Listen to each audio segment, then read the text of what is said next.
बढ़े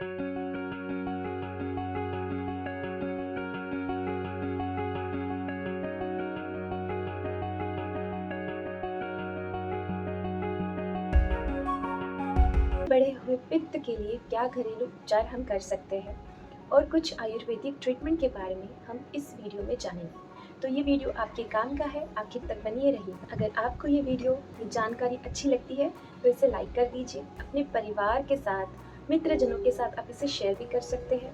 और अगर आप हमारे चैनल से अब तक नहीं जुड़े हैं तो इसे सब्सक्राइब करें, बेल आइकन हिट करें ताकि आपको टाइमली नोटिफिकेशन मिल सके। नमस्कार, मैं डॉक्टर सोनाली, स्वागत है आपका निरोगी काया में। अब ये बढ़े हुए पित्त को हम घरेलू नुस्खे के साथ कैसे ठीक कर सकते हैं ये देखेंगे।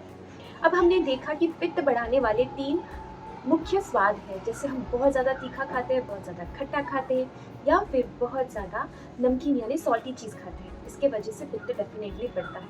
तो इसके अपोजिट कुछ स्वाद है जो पित्त को शमन करता है, कम करता है, जैसे मीठी, कसैली और कड़वी। ये 3 रस बैलेंस करती है बहुत ज़्यादा खट्टा, तीखा और नमकीन को। इसीलिए षड्रसात्मक आहार ले, लेकिन बहुत ज़्यादा खट्टा और तीखा और सॉल्टी चीज़ों से बचें। हमने देखा कि बहुत ज़्यादा श्रेष्ठ ऐसी औषधि जो हमारे घर पर ही मिलती है पित्त को बैलेंस करने के लिए, पित्त को शांत करने के लिए, वो है घर में बनाया हुआ गाय का घी।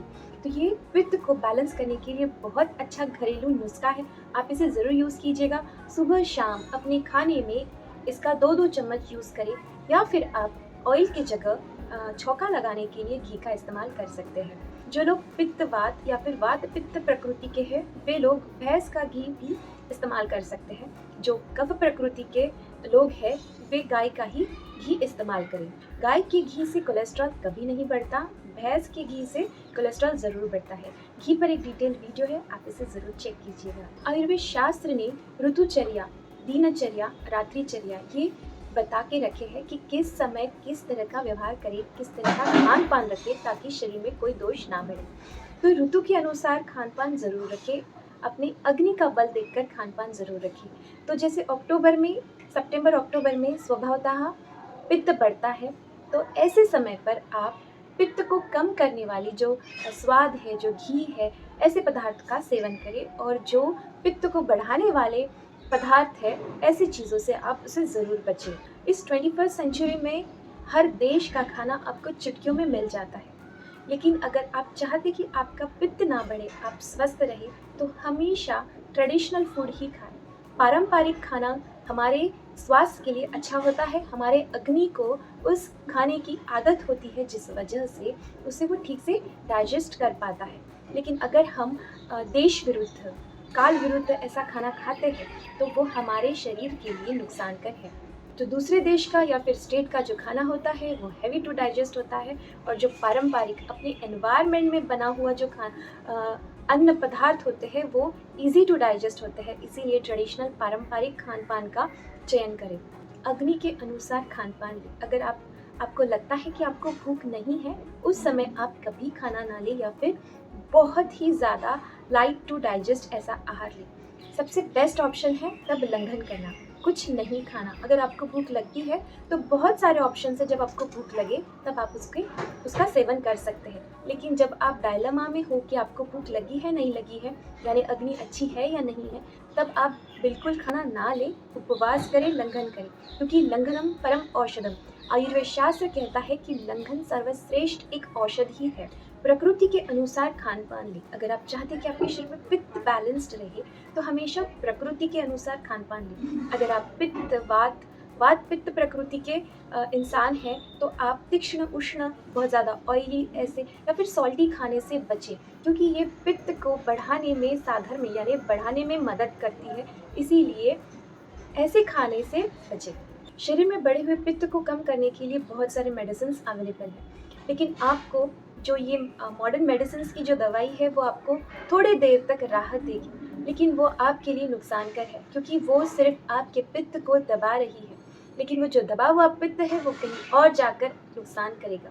इसीलिए ऐसे मेडिसिन से बचें। और अगर आपको पित्त हो रहा है तो उसका कारण जाने और उस कारण को दूर करें, उसके लिए प्रॉपर ट्रीटमेंट लें। एक बात यहाँ पे बहुत ज़रूरी है बताना, कई बार जो हम मॉडर्न मेडिसिन लेते हैं पित्त को कम करने के लिए, पित्त तो कम कर देता है लेकिन बहुत बड़ी बड़ी व्याधियों को आमंत्रित करता है, जैसे गॉल ब्लैडर में स्टोन बनना, या फिर हार्ट की समस्या होना, या फिर किडनी प्रॉब्लम्स होना, या फिर ब्रेन की कुछ समस्या होना। ऐसे कई सारी बड़ी बड़ी व्याधियों को वो आमंत्रित करता है। इसीलिए दबाने से अच्छा है उसे आप शरीर से निकाल दें। इसके लिए भी आयुर्वेद ने बहुत अच्छी ट्रीटमेंट बताई है, जिसे मैं आपको आगे बताऊंगी। लेकिन ऐसा कभी ना करें कि उसके लिए टेम्पररी मेडिसिन ली है। अब हम देखेंगे कि घर पर ही कुछ मेडिसिन अवेलेबल है जिसकी वजह से पित्त शांत हम कर सकते हैं। ब्लैक करंट, जिसे हम काला मुनक्का कहते हैं। तो काला मुनक्का लेते समय हमेशा बीज वाला काला मुनक्का ले और उसे रात में भिगो दे। सुबह उसको अच्छे से चबा चबा कर, बीज के साथ अच्छे से चबा चबा कर खाए। हो सके तो वो पानी भी पी ले। अब काला मुनक्का करता क्या है, उसका जो गुण है वो मृदु विरेचक है, यानी पेट साफ करने के लिए मदद करता है, जिसके वजह से पित्त भी शांत होता है, पित्त भी अतिरिक्त निकल जाता है। मृदु विरेचक यानी लूज मोशन कराने वाला, हल्का लूज मोशन, मृदु यानी हल्का लूज मोशन कराने वाला होता है, जिस वजह से पित्त को बैलेंस रखता है, शांत करता है। आंवले के सीजन में आप आंवला अच्छे से खाएं। एक बड़ा आंवला मिश्री के साथ रोज सुबह खाएं। आंवला एक बहुत अच्छा रसायन है। रसायन यानी केमिकल नहीं। आयुर्वेद शास्त्र रसायन की व्याख्या करते समय ऐसे कहते हैं कि रस आदि जो धातु है, मतलब रस, रक्त, मौन, स्निग्ध, अस्थि, मज्जा, शुक्र, ये 7 धातु का अच्छे से स्वास्थ्य बढ़ाता है, इसीलिए उसे रसायन कहा है। तो ये जो आंवला है जो पित्त को भी कम करेगा, पेट साफ करने के लिए भी मदद करेगा। आप इसका आंवला कैंडी खा सकते हैं, या फिर आप इसका मुरब्बा जिसे कहते हैं ये खा सकते हैं। आंवले की सुपारी बनाकर रख सकते हैं। कई सारी रेसिपीज़ है जो आंवले से आप बना सकते हैं और साल भर इसका आप आस्वाद ले सकते हैं। इसका फायदा, अनार, हो सके तो देसी अनार ले। अनार पित्त को शांत करने के लिए बहुत अच्छा फ्रूट है। इससे रक्त धातु भी अच्छे से बढ़ता है। जब कभी भी बुखार आने के बाद मुँह का स्वाद निकल जाता है, ऐसे समय पर ये अग्नि को बढ़ाने का काम करता है, शरीर में ताकत लाने का काम करता है। इसीलिए अगर पित्त को शांत करना है, मुँह का स्वाद बढ़ाना है, रुचि बढ़ाना है, तो अनार एक बहुत अच्छा ऑप्शन है। इसके अलावा अंजीर, ये भी एक मृदु विरेचक है। ये मीठा फल है और ये पित्त को शांत करने के लिए बहुत अच्छा ऑप्शन है। इसमें आप ड्राई अंजीर यानी ड्राई फ्रूट्स के जो अंजीर होते हैं, जो ड्राई, ये भी आप सेवन कर सकते हैं। और अगर आपको इसका गीला फ्रूट यानी ताज़ा फ्रूट मिलता है तो इसका भी आप सेवन ज़रूर करें।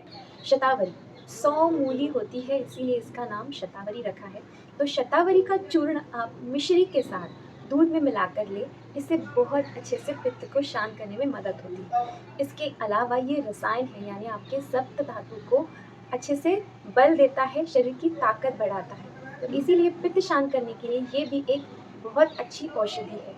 इसके अलावा अगर आपके शरीर में पित्त ज़्यादा बढ़ रहा है तो इसका कारण जानना बहुत ज़रूरी है, और उस हिसाब से शमन या फिर शोधन मेडिसिन, शमन यानी जो शरीर में दोषों को शांत करती है, और शोधन यानी जो शरीर से दोषों को बाहर निकालती है। तो ऐसे दोनों ऑप्शन से आप पित्त को शांत कर सकते हैं। तो आयुर्वेद शास्त्र में पंचकर्म बताए हैं, जो एक शोधन चिकित्सा है, जिसमें विरेचन ये लूज मोशन कराने वाली एक ट्रीटमेंट है, शोधन चिकित्सा है, जिसके वजह से पित्त जो शरीर में ज़्यादा बड़ा है उसे बाहर निकालने का मार्ग मिल जाता है। इसके अलावा पंचकर्म में वमन एक ऐसी चिकित्सा है जो पित्त को बाहर निकालने में मदद करती है। इसके अलावा नस्य, नासा ही शिरसोद्वारम, नाक के नोस्ट्रल से कुछ मेडिसिन दी जाती है, जिसके वजह से पित्त को शांत करने के लिए मदद मिलती है।